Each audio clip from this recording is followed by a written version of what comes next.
Hello guys, welcome back to my channel.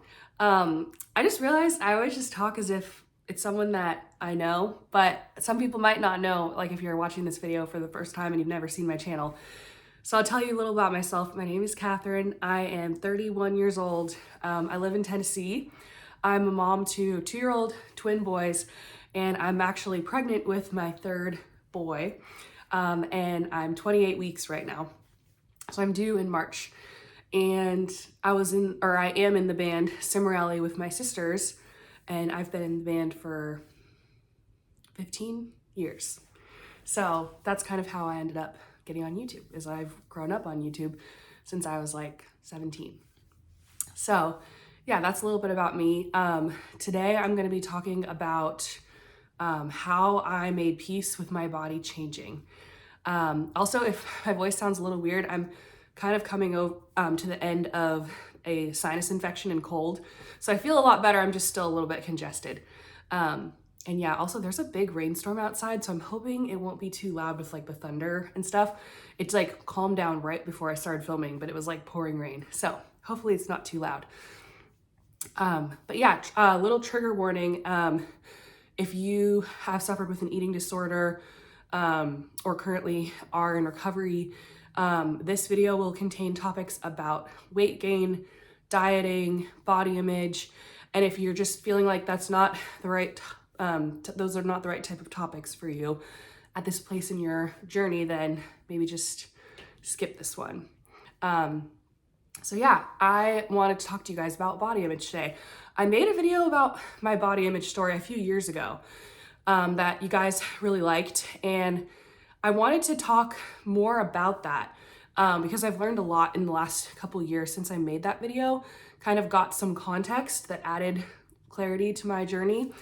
And I have had a really strong feeling that I needed to make this video for a while now, but to be honest, I was really scared. I got a lot of really mean comments, messages over the last couple years as my body was kind of changing on the internet for people to see. That sounds weird, but you know what I mean? Like, I've been in these videos with my sisters for years, and I got some really disheartening messages, and I think it just kind of crushed me for a while, and I just felt too vulnerable to talk about it or open up about it.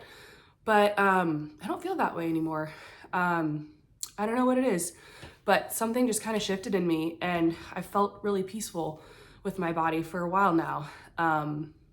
And I just kind of wanted to share. So hopefully this isn't too redundant, but if you didn't watch my body image video, I'm kind of gonna repeat some of that because I feel like if you don't know the story of where I've been, you don't know, it's hard to understand like where I am now or how I got there. So, and also I'm gonna add some kind of context of things I've learned the last couple of years. So I want to share my sort of body image story, and then where I am today and sort of my current thoughts on that. Okay, so body image. It's a hard topic. So when I was a kid, I grew up in Sacramento area, Northern California. I did a lot of sports, musical theater. I was really active, and I don't remember loving my body ever really, but I just didn't really think about it as much. Didn't really restrict my eating or anything like that. I just felt like it just wasn't something that like I really thought about in terms of like eating connected with your body. But that dramatically shifted when I was 18 years old. My sisters and I got a record deal. We moved to the Los Angeles area, and I was in a completely different, like night and day culture than what I had grown up in. I kind of got thrust into like the health and wellness space that's like really popular, and I lived in Malibu, and it's just really popular in the area that I was really involved in the gym there, and I started just like kind of learning a lot about health and all these different like kind of health trends at the time, and getting really into that. And I did not know it at the time, but that would end up being the catalyst for what became a 10-year eating disorder for me that I did not know until I was 28 years old. 10 years later, I wasn't diagnosed until I was 28, which is crazy to me. I'm like, or actually, sorry, I wasn't even diagnosed. That's not true. I wasn't diagnosed until I was 30. I started anyway, I'll get back to that. But so 18 years old, moved to this new place, got into all these new health trends. A big part of that is that I have had eczema since I was 15. So a lot of it was I was trying to heal myself, and I started, someone had mentioned to me like, oh, your eczema is probably caused by you eating dairy. And so I decided to cut dairy out of my diet. And I think that was probably one of the first steps I took in this sort of dieting direction. And so I cut dairy out of my diet, and I ended up cutting it out of my diet for the bigger part of 7 years, which is crazy. And it was just, I was kind of sad. It was like every time my sisters and I stopped, like, I remember we stopped in New York, and New York pizza is like iconic. And I remember taking all the cheese off my pizza and just eating this sad piece of bread with some sauce, and like, because I was really afraid that the dairy was causing my eczema. Now, ironically, I wasn't willing to admit that in those 7 years, my eczema never went away fully. It just kind of kept cycling, flaring, going away, coming back, as it does. And so I continued experimenting with these diets that became more and more extreme. And I started out telling myself that it was because of my eczema. And I really believed that for a long time. But it quickly, maybe slowly, honestly, I don't even know. I feel like eating disorders are so subtle, how they creep in. It just kind of starts to take over your mind and your life, and you don't even realize it at the time. So at some point, it went from like this very innocent, I want to be healthy, I want to be, the best I can and have energy and, have like clear skin that doesn't have these flares. And I really started to see food as either medicine or poison. That became my like mindset. And I started to see food as healthy or toxic. So it was either a really good food that was going to cure me, a superfood that was going to make me healthy, or it was a toxic food that was going to inflame my body, worsen my eczema, and make me like a miserable person. That was the mindset. And if you don't know, there's actually a newer eating disorder that has come up, and I think it is so relevant. I think it's the one that I had. This is really what I was diagnosed with, which is orthorexia, which is an unhealthy obsession with being healthy.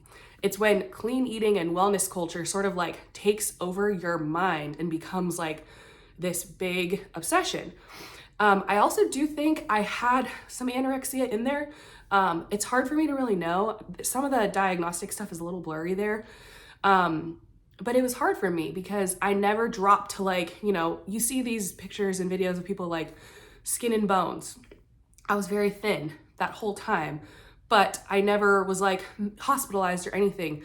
But I think that's actually a really negative thing, that is the only image we see of eating disorders, that it's like this extreme thing where someone's hospitalized, and like there is a spectrum for it, and it doesn't always look the same for everyone. And for me, on the outside, to my friends, to my family, not one person ever said to me like, hey, I think you might have a problem. Everyone just seemed to think that I was healthy and that I was, this person that was passionate about health. No one said to me, yeah, I think you might have a problem, which is really sad looking back. And it's not their responsibility to see that, but it's just really interesting to me how I masked it so well. And I made it look like it was all about health, but very quickly that changed. So I want to say it was when I was around 25. I started noticing that my body gained weight quicker and easier than it did when I was younger. And I wasn't the super thin girl that I was in Malibu. I had moved to Tennessee, totally different culture than Los Angeles. And it was just different. And I wasn't, hitting the gym 5-6 days a week or whatever, eating these really strict diets. But my eczema was kind of still flaring. And it's hard to really know where one thing ended and the other thing began. But I definitely think weight started creeping in for me in the back of my mind. I don't want to gain weight. I don't want to gain weight.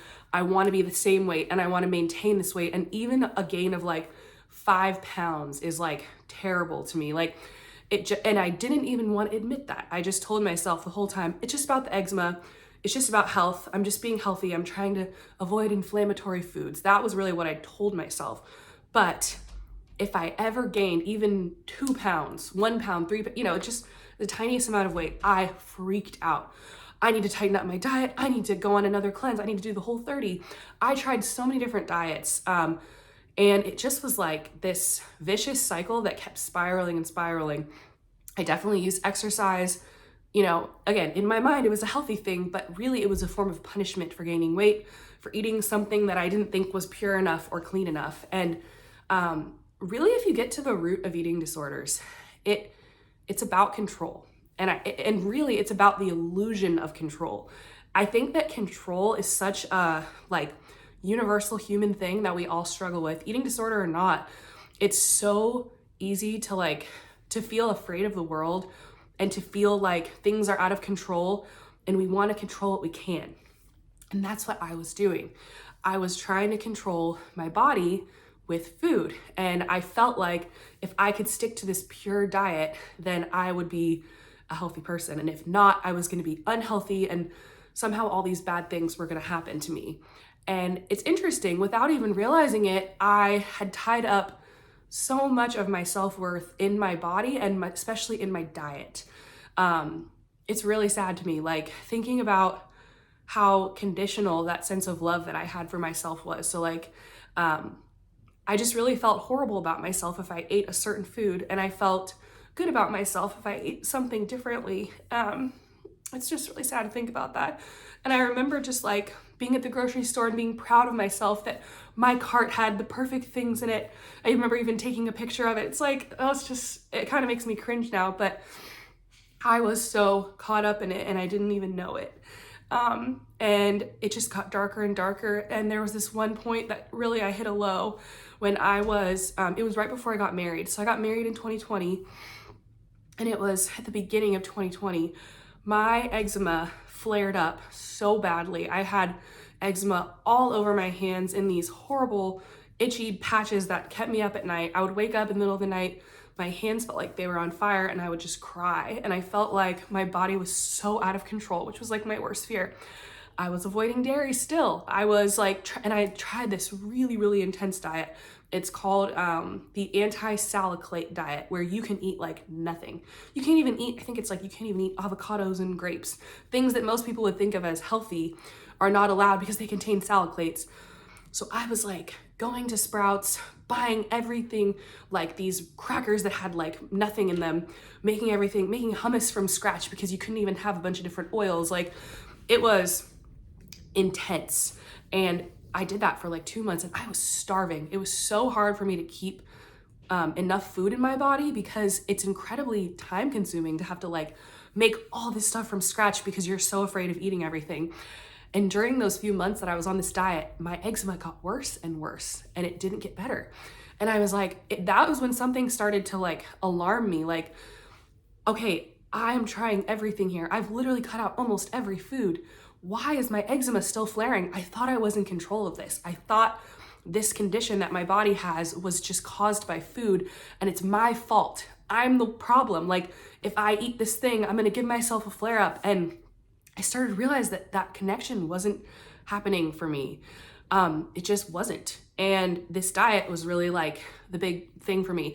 So then one of the biggest things that changed this for me was I went on vacation with my sisters and we were going to this warm, tropical climate. And I was there for a week and I was terrified. I was oh my gosh, I'm not gonna have access to all my special foods. My eczema was gonna get even worse. How am I gonna deal with this? I was freaking out. But then I was you know what? It's just a week.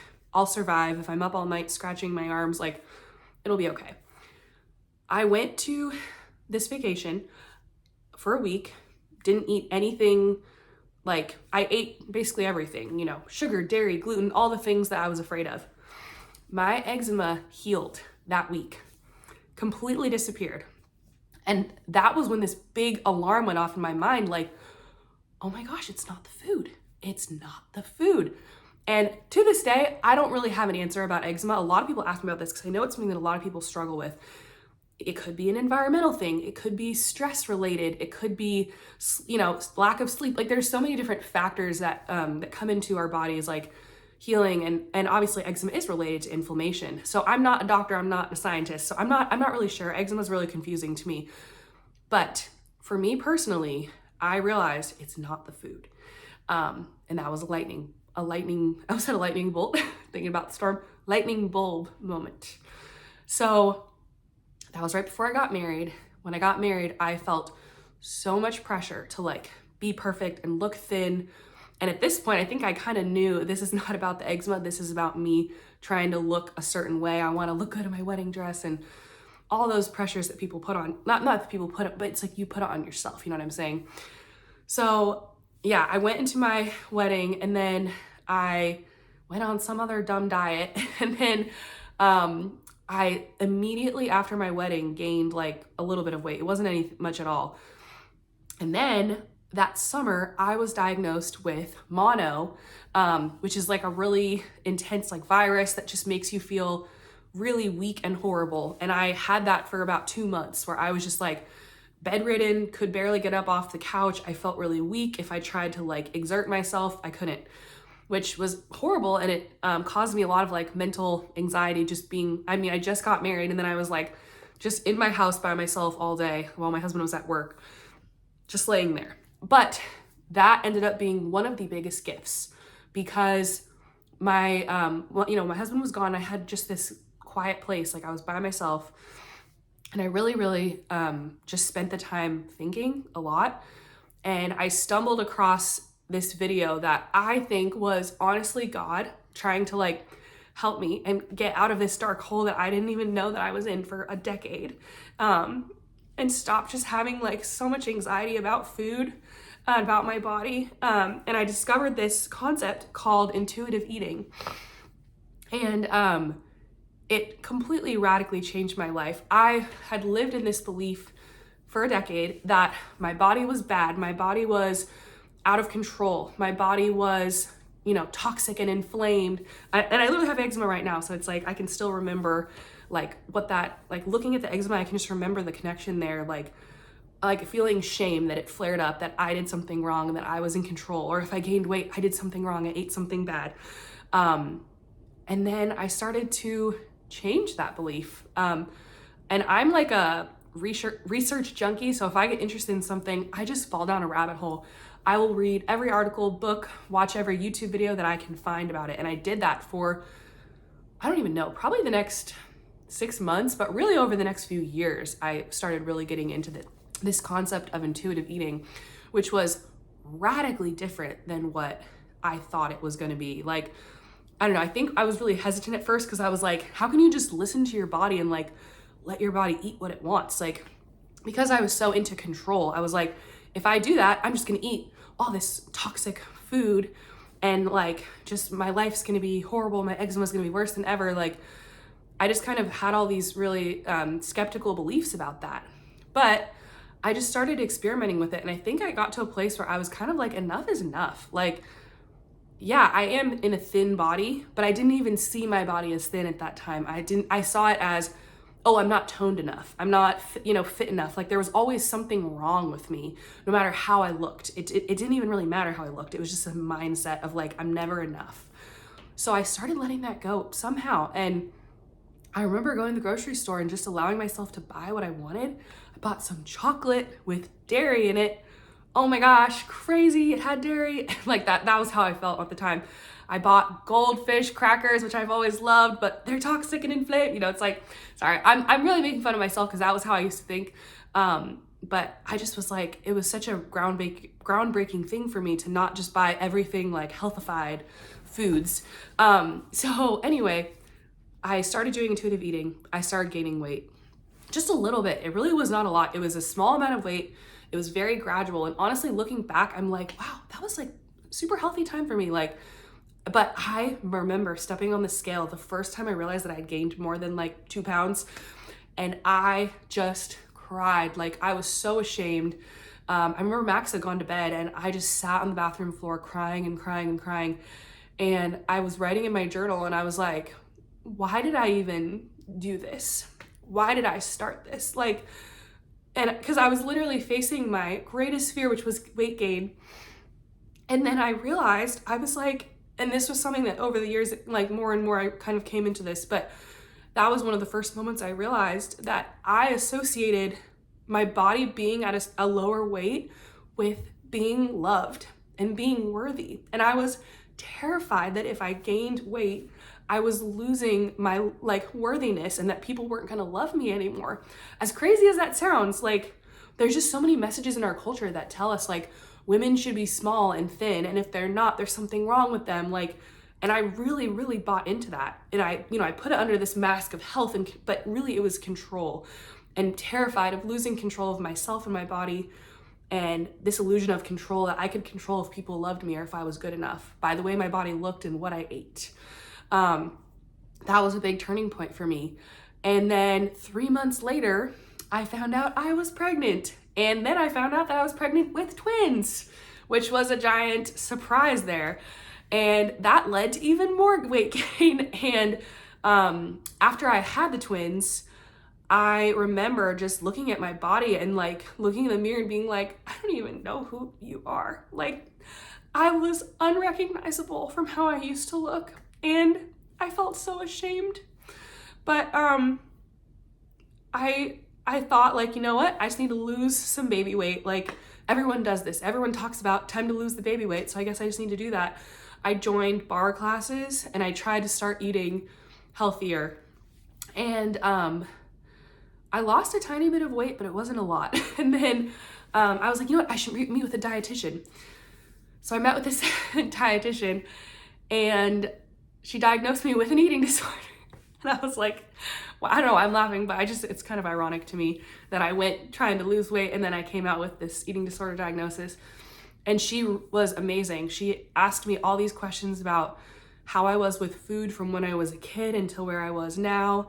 And this picture started to form that like where things changed and how it was when I was 18, and for 10 years, like I was just in this like really toxic, negative hole. And that was when things changed for me. But I was like, but I was stubborn, like, but I'm at a higher weight. I need to lose weight. I'm not healthy. Like, I'm gonna have all these health problems. And she really challenged me, like, but do you? Like, I don't know. It was this whole thing of like, it was the only person really that I've ever heard like question, oh, you had a baby. Like, you shouldn't necessarily just try to force your body to go back to how it was. Like, I don't know. I never really heard that before. So it was very interesting for me. And so I kind of started to just focus on, okay, what if I just like try to be like a healthy person? And what does health actually mean? Because before, health meant eating this very restrictive diet of safe foods. That is healthy. Exercising all the time, not missing workouts. If you miss one, you're not healthy. Like, I had this very rigid black and white view of health before, and I started to shift it to like, be really gentle with my body. Like, okay, I want to eat like, and one of my I have had a couple of dietitians, but like one of my dietitians was like, you know, you had orthorexia, so you probably know more about nutrition than you ever really needed to. So I guess I know a lot about nutrition technically, but I also had to unlearn a lot about nutrition. Like, I don't believe that food is toxic. So I shifted from this mindset of food is either medicine or poison to food is food, like neutral. And I guess one of my biggest like mindset shifts I made was the dose makes the poison. So I don't know, it's so much more about trusting my body now. So like I allow all foods in my diet now. And I mostly I eat nutrient dense foods, whatever. I hate labeling stuff now because that just was such a like bad toxic thing for me. But I mean, just for the sake of like, most people think of it that way. And as I've listened to my body more and more, my body craves a variety of all different types of foods, and I allow all those foods. I allow a lot of like salads and vegetables and like whole grains, and I also allow ice cream and chocolate and the things that I love. And it took me like, I think I've been in recovery for about almost 4 years. Yeah, because it's 2024, which is crazy. I might have said it was 2023. It's not 2023. Wow, it's almost been 4 years. That's crazy. But I've learned a lot. And also I want to make this disclaimer about the title of this video. I hesitated because I was like, how I made peace with my body, whatever. it's not that I perfectly love myself. I never have any self-doubt. I never have bad body image days. You know, everything is just completely different. Like, I definitely still struggle, and that eating disorder voice is still really strong in my mind. But the difference is it's not taking up so much space every day, walking around thinking so much about it all the time. Like, it's a part of my mind, but it's not taking up so much space. And that's one of the things you kind of realize as you come into recovery, you know, whether that's from an eating disorder or maybe it's just disordered eating, or body image in general, which I think a lot of people struggle with, is that it takes up so much space in your brain. And is that really what you want to think about all day? Do you want to obsess over what you ate and if you exercised or not? But yeah, my view of health now is a lot more like holistic in terms of the whole body, the whole person, caring for yourself. When you get into intuitive eating, if you really get to a place where you can trust your body, you start to realize that your body craves lots of different things. At least for me, it does. It doesn't just crave, you know, junk food. I hate that term, but like, you know, for lack of a better term. And it also doesn't just crave salads and vegetables or whatever. Like, it's just a mix of all different things. And I don't really almost ever overeat or crave these massive portions of things and then go on a diet. Like, it's not like this extreme anymore. It's kind of leveled out a lot. And it took a long time, but it got to this really stable place where I don't feel afraid of food anymore. And I had this moment where I realized what an eating disorder feels like. And basically, it's like I opened my pantry and I remembered this feeling of everything is covered in rat poison. That sounds really scary, but it's like food just feels so poisonous. And I'm looking around the pantry trying to find the safe foods. I don't think of it that way anymore. Like, all of those toxic ingredients, like, I don't know, as I've looked into the science more, a lot of them are only toxic if you ingest them in very large quantities. So I just don't see food as like this all or nothing thing. And I also, another thing that I've gained from this, sorry, I feel like I'm kind of rambling a bit, sorry guys, but hopefully you're following me. I love cooking and I love baking. And for 10 years, that's really sad to me. Like, mourning those 10 years, that became something that caused a lot of fear and anxiety. I still did it, but I remember like one time baking and thinking like, oh, am I like not supposed to eat these cookies? Like, am I just supposed to give these away to other people and not eat them? Is that what it means to be an adult? And I started to really think that's what you were supposed to do. But I've kind of realized like, no, like, you eat a cookie. You deserve to have the cookies. Like, they're delicious. And if you let yourself have them regularly, they don't become such a like coveted item that you want to like binge on or like have a lot of. It's just like a normal thing. And that's kind of like where I've gone to now with food. It's like, because I allow all foods, they don't feel so mysterious and foreign. I don't feel as much of an urge to binge because I'm not like just trying to control. I don't know. It's a whole thing. I feel like I could go in a lot more in detail on that. In terms of exercise, I really see like there's a lot of great benefits for exercise physically and mentally. And I think of it more as like, I want to take care of my body. I want to have energy to like run and play with my sons and just feel good in my body and feel strong. And that doesn't mean having a rigid workout routine that I beat myself up over if I miss a day or even a week. Like, the last month, I haven't really worked out because my twins and I were sick basically the entire time. And in the past, I would have beat myself up for that. Like, oh my gosh, I'm so out of shape. I mean, I kind of honestly do feel out of shape. Like, I picked my twins up and I was like, but it's like, I just had 2 horrible viruses and a sinus infection. Like, I'm not going to feel my best. And that's just like life. So I think I've kind of realized too, like with exercise, it should be like an act of self-love, never punishment. It should be something that you enjoy, something that feels good. Like, I love swimming. I love going on walks. I love dancing around. I love playing outside with my twins. Like, it feels a lot more organic rather than like a forced, like militant type of activity like it used to. And yeah, finally, I just wanted to say, like, I made this video for you. Whoever is watching this and gotten this far and maybe is resonating with this, I made this for you. And I really hope that my story resonates with you. And I just want to say, like, if you relate to anything that I've said, I just want to give you like the biggest hug, because I know how hard it is, and I know how alone you can feel. Just feeling like even now, like choosing to be intuitive eater, choosing to like not give into this worldly kind of view of you need to constantly try to change your body to go back to how it was, and if you don't, you're this unhealthy, horrible person. Like, if you're not doing that and you're trying to forge your own path, like, I just commend you, because I know how incredibly difficult it is and how lonely the road feels and how it feels like almost no one is doing it with you.